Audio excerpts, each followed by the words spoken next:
Olá! Começa agora mais um Informe-se ao vivo, direto dos estúdios da Unisa Digital. Hoje conversaremos sobre planejamento de carreira e para isso contamos com a presença do professor Douglas Soares.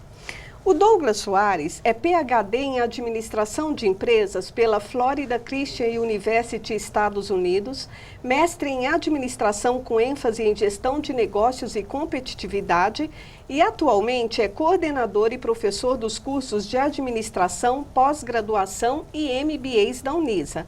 E você pode participar. Ligue 2141-8610 e faça a sua pergunta. Obrigada pela presença, professor. Boa tarde, obrigado a você, a todos que estão nos assistindo. É um prazer estar aqui novamente com vocês. Para começar, o que é planejamento de carreira? A palavra planejamento, ela abrange uma série de coisas. E eu queria lembrar verbo, né? Planejar é um verbo e provoca ação. Então, o primeiro exercício que todo mundo deve fazer é de como planejar, como fazer. E acho que é aí que entra os entraves, né? Ter aquela disponibilidade de estar fazendo alguma coisa. E o primeiro caminho é estudar. A busca pelo conhecimento é o que vai ter a ação principal para que depois ele dê encaminhamento à sua carreira e ao todo o objetivo que ele vai querer construir nesse projeto que é longo. Já vou avisando que é uma coisa que não é muito simples. A palavra já enseja tudo isso e também o indivíduo tem de estar predisposto. Eu sempre falo que é pré e pós, né? Pré porque ele tem de se preparar, e pós porque a continuidade, ele tem de dar continuidade. Nós temos o péssimo costume de muitas vezes não dar continuidade às coisas. E a educação é um dos itens que a gente não pode parar nunca. Não é? Então planejar, planejar e planejar.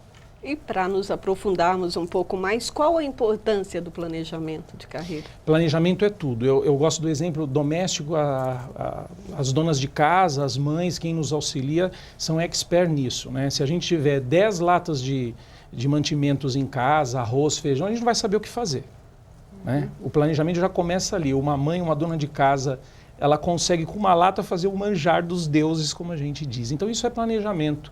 É você com pouco recurso fazer muito, e muitos às vezes têm muitos recursos e não conseguem fazer absolutamente nada. Então a dose certa é muito difícil encontrar. Por quê? Nós vivemos um mundo extremamente competitivo. Né? O cenário hoje internacional e nacional propõe que nós estejamos planejando o tempo todo. Quer seja a carreira, quer seja a vida pessoal. Então é essa conciliação que é complicado. Então você está planejando desde a hora que você fala bom dia. Né? O tom do bom e do dia vai dizer como vai ser o planejamento do seu dia. Eu acho que a palavra ela acompanha em todas as esferas, e especialmente na carreira, porque ela que vai dar o retorno financeiro, emocional e até profissional para aquele indivíduo dentro da conduta dele diária. Né? E qual deve ser o objetivo estratégico de carreira? Estratégia, se nós pegarmos o que a teoria diz, a estratégia está ligada a uma ação. E estratégia, a tradução é igual a risco. Né? Em tudo que eu vou fazer, eu vou correr um risco. Óbvio que nós vamos trabalhar para ter o sucesso absoluto em qualquer ação que a gente vá fazer ou se projetar. Porém, o risco vai ser em nível de grau a altura que eu pretendo me arriscar. Então, assim, uma graduação, por exemplo, demora... Não é? Vamos começar do ensino fundamental. Isso. Você vai ficar lá no mínimo 4 anos, 5 anos para você poder. E depois vem o médio, a graduação, enfim. Então é um planejamento e você corre riscos. Saúde, trabalho, mudança de endereço. Então, às vezes o planejamento ele corre riscos. A matriz que fala sobre estratégia, que vai dizer o risco, ela fala que você tem ameaças, oportunidades, você tem seus pontos fortes e fracos. Estou resumindo aqui, vários autores comentam isso, mas assim, todos nós como indivíduos e as organizações, enfim, com fins ou sem fins lucrativos, tem muito isso. Você corre riscos, você sabe das suas forças, você tem de reconhecer suas fraquezas e tentar melhorá-las, não é? E você tem um mercado que está sempre com oportunidades e o risco. Então esses 4 elementos acompanham em todos os sentidos em qualquer situação a qual você deseja se colocar no mercado de trabalho ou até mesmo nas suas relações. Certo. Então há uma matriz aí teórica que ajuda a gente a entender um pouquinho esse processo. Nós estamos conversando sobre planejamento de carreira com o professor Douglas Soares. Ligue para a gente, esclareça suas dúvidas, peça dicas, porque teremos 1 hora de programa. Ligue para 2141-8610. Professor Douglas, agora para nos aprofundarmos ainda mais, como trabalhar a identidade e o marketing pessoal? Essa é uma questão, inclusive nós abordamos em outras conversas, o marketing pessoal ele influencia tudo praticamente dentro da organização, mas não está ligado à competência do indivíduo. Então, quando nós focamos na carreira e no planejamento da carreira, ele é importante, mas há áreas que ele nem vai aparecer de forma tão latente. Por exemplo, alguém que trabalha diretamente ligado à área de computação, informática, enfim. A exposição desse indivíduo ela não é tão clara como alguém, por exemplo, que vai atuar na área comercial. Então, o marketing pessoal aí é como internamente, né, a gente fala o intrapessoal, que ele vai trabalhar dentro da organização com os seus pares. Ele tem de ter esse marketing pessoal. Porém, a exposição de alguém da área comercial, ela é diferente dessa exposição de quem está internamente na organização. Então, o marketing pessoal ele influi em todos os sentidos. Agora, o perigo é a pessoa que consegue, né, o profissional, enfim, até o estudante, qualquer área, que ele consegue com o marketing pessoal se sobressair na questão só da aparência e o aprofundamento do conhecimento técnico fica a desejar. Então, quando vem a palavra planejamento da carreira, o indivíduo não pode caminhar e confiar efetivamente só naquela exposição que ele possui. Do marketing pessoal, das relações. Os relacionamentos são importantes, né? O mercado coloca o networking como um dos fatores e é fato estatístico de que o networking hoje é o grande item de recolocação nas organizações. E em nenhum momento eu quero aqui menosprezar as redes de relacionamento, Orkut, Facebook, o próprio Google que facilita isso, mas não é só isso que vai dizer para o indivíduo ou vai colocá-lo numa forma de exposição. É também isso. Então, assim, ele precisa se preparar, ele precisa estar com os pares e tem uma questão muito importante, não é só se preparar externamente, é com os pares ele também fazer esse trabalho de relacionamento. A questão cultural de cada empresa é que vai definir como que ele deve conduzir esses processos, né? Que é diferente da política. Né? A política são os lobbies, a questão de como ele vai interagir. Agora, como o indivíduo se coloca, como ele se posiciona perante a uma tarefa ou até mesmo a carreira que ele escolheu com os seus pares. E, Rosângela, impressionante como os indivíduos, a gente percebe isso por estudos e nos treinamentos nas organizações, até mesmo na universidade, a gente observa que é uma coisa parece simples, mas as pessoas deixam de trabalhar isso, de cultivar essa questão dos relacionamentos internos. É a história, você não vai tratar bem alguém fora se você não trata bem os seus internos. É mais ou menos por aí. Tá. Em termos mais práticos, para quem está começando e ainda não dispõe do exercício, eu diria, dessa rede de relacionamentos, quais seriam umas dicas básicas? Ele escolheu, passou pelo ensino médio, fundamental, tal, chegou na faculdade, está naquela coisa do sonho, da busca. Esse planejamento que já está, né? Ele está correndo atrás do objetivo. Qual seria uma dica para quem ainda não dispõe dessa rede? Eu vou contextualizar um pouco o nosso mundo contemporâneo. A gente fez algumas coisas na educação e até mesmo as organizações que na década de 70, quando os Senais, né, foram introduzidos no mercado, a história da profissionalização para o ensino médio, o antigo segundo grau, os Senais preparavam tecnicamente os profissionais. Então há hoje, inclusive, em muitas organizações, que não há o nível superior, há o nível técnico.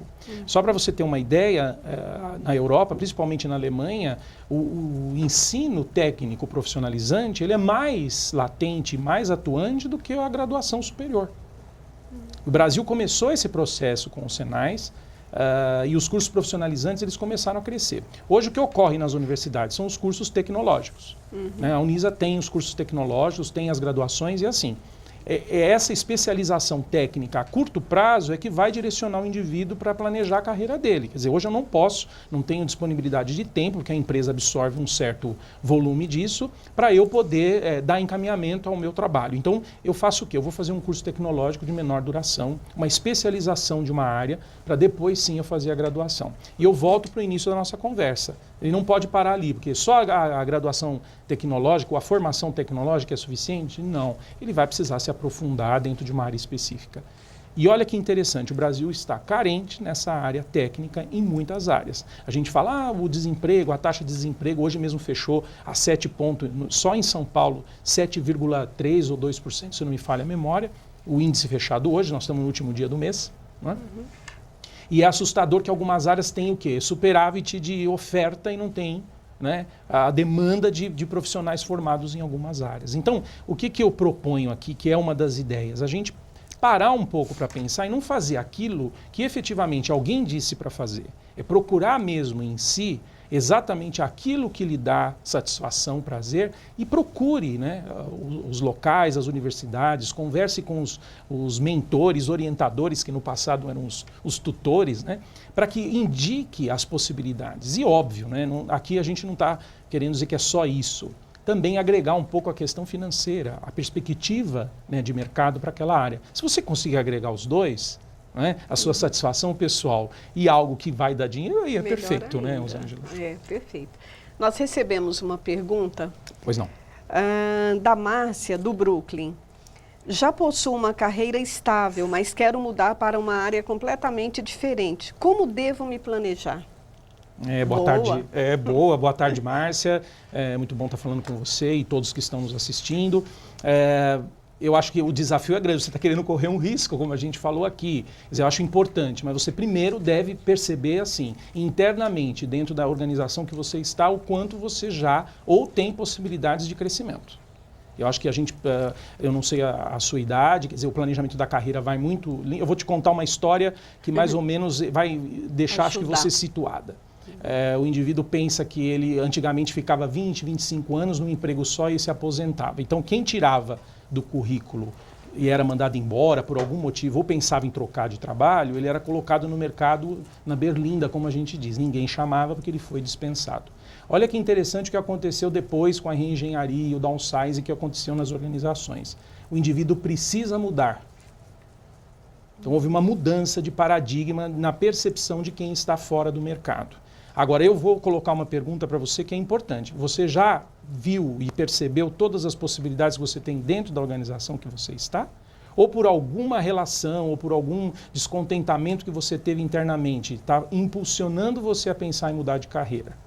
Então, essas questões que a gente deve analisar. Óbvio, se você vê que não tem o espaço e há uma oportunidade, acho que você deve mesmo se preparar para esse novo risco que você vai correr, no sentido de você ir para uma outra empresa ou uma outra área, e também se preparar para isso em tempo hábil. Quer dizer, hoje não há nenhum problema em você ter no seu currículo, por exemplo, que você ficou um período dentro da organização. Então, tem um tempo para isso. Acho que o ideal não é ficar menos de 1 ano, até 2 anos dentro de uma função, ou até mesmo dentro da empresa.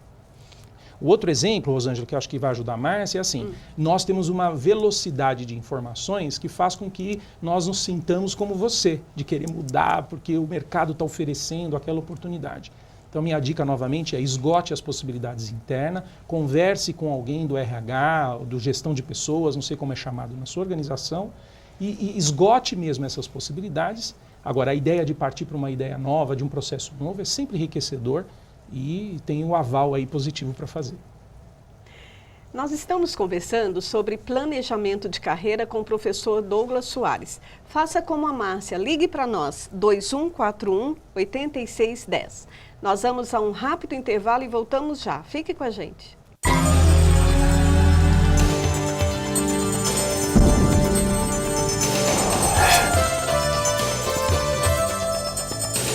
Todo mundo já convidou alguém para alguma coisa. Pode ser uma coisa simples, do tipo...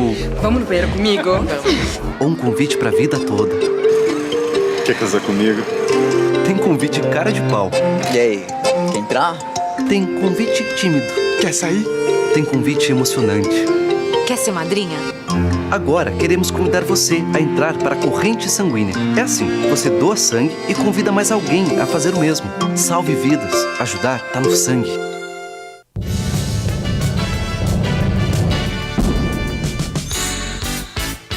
A Unisa, em parceria com o SUVES, Supervisão de Vigilância Sanitária de São Paulo, realizou uma campanha de vacinação contra a gripe tipo A, mais conhecida como H1N1.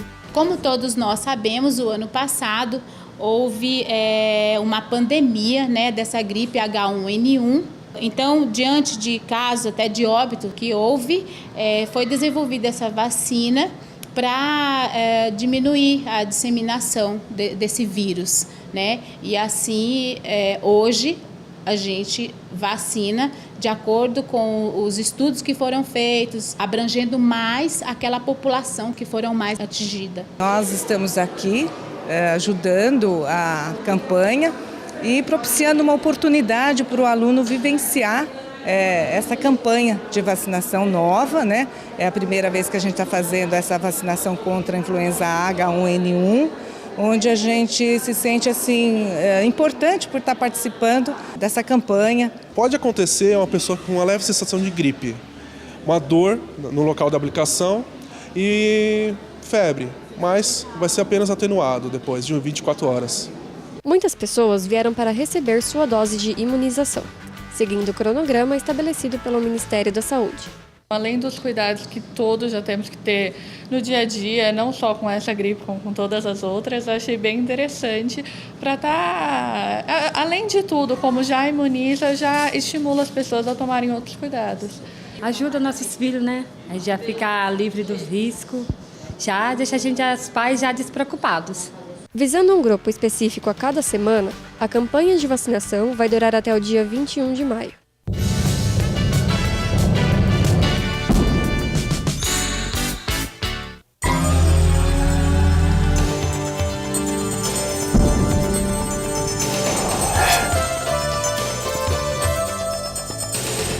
Voltamos a conversar sobre planejamento de carreira com o professor Douglas Soares. Ligue para nós, 2141-8610 e participe. Professor, onde entram os objetivos pessoais e os das organizações?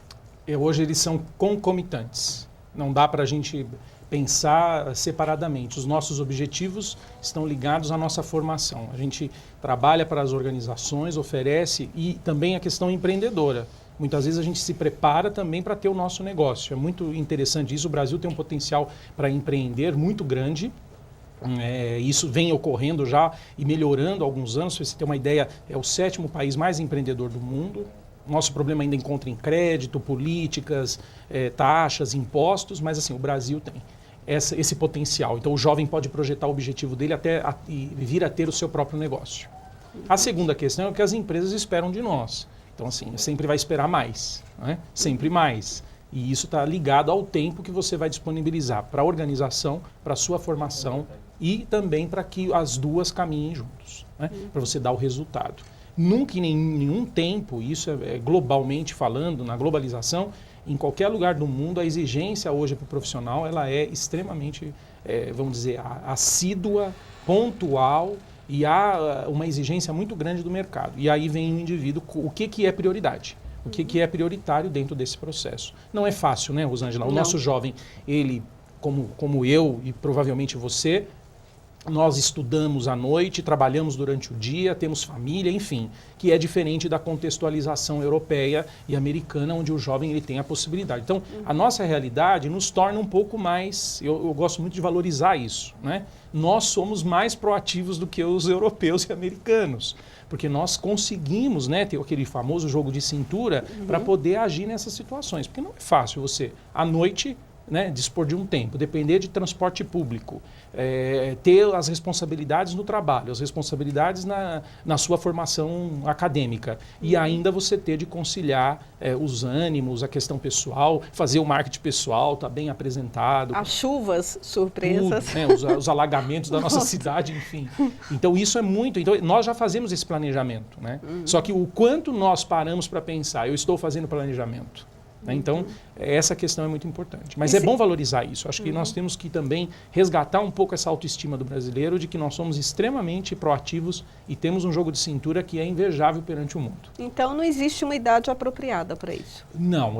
A idade, o ideal, o indivíduo ele entra, seguindo a legislação de cada local, a partir dos 16 anos ele já pode participar de projetos e dentro das próprias estágios, uma série de coisas. Mas quando ele começa a entrar na universidade, quando ele vai para a universidade, quando ele sai do ensino médio padrão e vai para a universidade, que começa efetivamente o planejamento de carreira dele, porque ele já entra de repente numa área que ele já escolheu ou onde ele já trabalhava. Para o mais jovem que faz o técnico, esse às vezes é mais ainda proativo nessa questão, que quando ele escolhe o curso técnico, ele já vai operar na técnica daquele processo.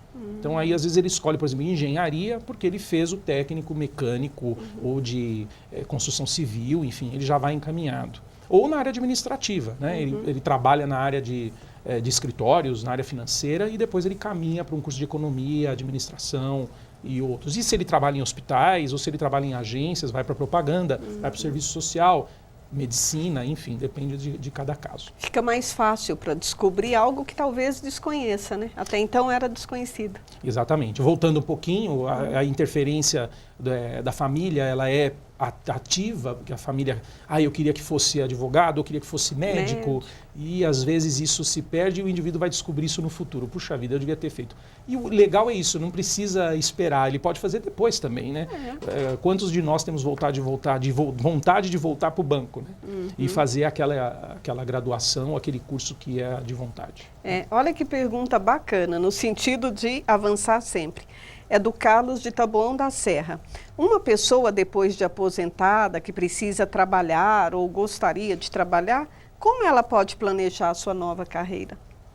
Olá, Carlos, boa tarde. É uma pergunta muito interessante, porque assim, não existe aposentadoria aqui, se você falar comigo, e eu acho que com muitos. A aposentadoria também é uma coisa que mudou muito no Brasil. Eu acho que a valorização do profissional, depois do tempo, vamos dizer, de cumprir o tempo de trabalho deles, 35 anos, e também depende da legislação, não termina. O que houve no Brasil, infelizmente, há um tempo, é que esse pessoal foi discriminado. As atividades, a pessoa aposentou, ela está encostada. A Europa e os Estados Unidos trouxeram um modelo, também discriminaram, mas eles fizeram uma coisa diferente. Eu vou citar o nome de uma empresa que cresceu e hoje é uma grande distribuidora, que é o Walmart, que nos Estados Unidos cresceu por isso. Ele começou a contratar as pessoas idosas para fazer o empacotamento, porque ninguém tem paciência para empacotar aquela compra. E as pessoas começavam a voltar para fazer compras lá. E encomendaram-se uma pesquisa, essa rede encomendou uma pesquisa para descobrir o motivo do aumento do faturamento e das visitações. Sabe qual foi a surpresa, Carlos? As pessoas voltavam, não era por conta do preço ou outro fator, que as coisas iam certinhas para serem guardadas em casa. Que interessante. E o melhor de tudo, descobriram que eram as pessoas com mais de 60 anos, a melhor idade que estava e a experiência. Então, assim, o que eu penso e que algumas empresas deviam copiar, e você, não sei a sua posição dentro da organização e até quem está nos ouvindo, de incentivar isso dentro das organizações, para serem vamos dizer, os mentores, né, os tutores dos mais jovens dentro do processo. Porque a experiência conta muito quando a gente fala em estratégia. A gente não nasce sabendo fazer planejamento, a gente não nasce sabendo fazer um monte de coisas. As pessoas que já passaram por algumas experiências têm muito a contribuir conosco. Então, essa valorização da terceira idade, da melhor idade, como chamam, que a gente vai chegar lá, isso é muito importante, contar com a experiência deles e, claro, dentro de uma carga horária de trabalho que justifique esse conhecimento. Eu só posso dizer que não deve parar. E vou dizer mais, a continuidade dos estudos, porque várias universidades, inclusive na Unisa, nós temos o plano da Universidade da Terceira Idade, onde nós já temos aí sucesso de receber pessoas que estão interessadas, atuando no mercado, pensando em abrir negócios, e aí a gente fala, eu não posso nem pensar em ficar cansado, porque essas pessoas estão aí ensinando para a gente o processo. Muito menos parado, né? Sem dúvida. Faça como o Carlos de Taboão da Serra. Ligue, esclareça suas dúvidas, aproveite aqui o nosso professor Douglas. Outra, o planejamento de carreira deve ser vinculado à empresa que trabalhamos ou deve ser independente? Novamente, concomitantemente. A empresa, muitas organizações já têm isso traçado de forma bem exposta. Ela faz questão de divulgar isso, outras não. Então, é a questão implícita e explícita, né? E cabe ao profissional descobrir isso, né? Com um par ou com a própria área de recursos humanos ou gestão de pessoas, para verificar se isso realmente ocorre. Se a empresa deixar isso público, cabe a você ir lá buscar essas informações de como que a empresa analisa esse processo. Então, assim, muitas têm isso. Agora, você deve, como profissional, e direcionando o seu trabalho, vendo as perspectivas e criando conhecimento dentro da área e também buscando novos conhecimentos em outras áreas que estão, de repente, aí tendo uma propulsão dentro do mercado. E até que ponto um funcionário deve vestir a camisa da empresa? Outro dia, numa reunião nossa aqui da universidade, eu até falei que hoje não adianta mais você vestir só a camisa. Tem de pôr a meia, o paletó, a gravata, né? Enfim, e tudo, até a roupa da academia você deve trazer na mala para dentro da organização, porque é isso mesmo. Da mesma forma que a competição estratégica das organizações no mercado, e você está competindo com mais pessoas muito boas, com talento ou até mesmo com formação, as organizações também exigem da gente.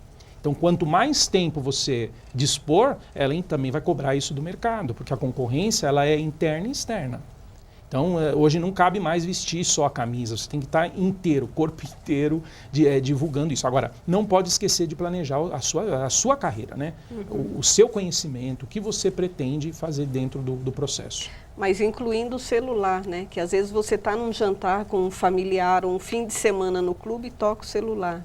Esse vestir a camisa também? O normal. celular, e aí essa questão da tecnologia que eu admiro muito e faço uso e ajuda muito, ela pode também atrapalhar na questão do marketing pessoal. Se você está numa reunião de negócios, tende a usar essa questão. Muitas vezes esquece, o indivíduo acaba esquecendo de... Aí entra uma questão de etiqueta também, né? Há algumas convenções, né? Que não vão mudar nunca. A educação é algo que deve ser mantida em algumas situações, né? O celular ajuda, a tecnologia ajuda, mas você como profissional, até mesmo nas suas relações, tem de perceber e procurar saber se isso realmente vai agregar naquela condição. Equilíbrio. Precisa tomar muito cuidado com isso e ter bom senso. Eu sempre coloco o bom senso. Se está numa reunião, você pode, se todos estão com o celular, você pode até, né, com licença, eu posso manter ligado, sai discretamente. É uma coisa que também o mercado vai dizendo para a gente, mas alguns princípios básicos é a formação pessoal mesmo. Ele deve ser usado, mas com limites, porque também você se torna você acaba intrometendo, fazendo de uma forma muito invasiva dentro do processo. Isso pode, às vezes, ser contra você, não a seu favor. Não é? Outra pergunta é da Aline Moura, do M. Boimirim. Quais as dificuldades